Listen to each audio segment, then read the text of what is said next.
Hi, welcome to HardReset.Info. Now I'm going to show you how to mute your JBL Quantum stream if double tap on top panel doesn't work.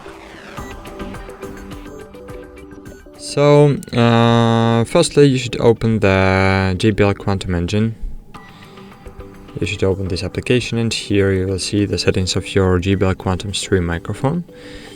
And cool, so here, as you can see, we have microphone, and if your top panel of your JBL Quantum stream works properly, so you can double tap on your on top panel of your mic where you have a mute icon. So just double tap on it. It's sensor panel, so it will mute your microphone, and unmute if you'll tap if you make double tap again.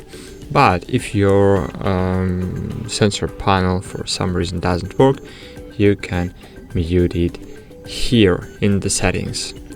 That's it. Thanks for watching. Like this video and bye. See you.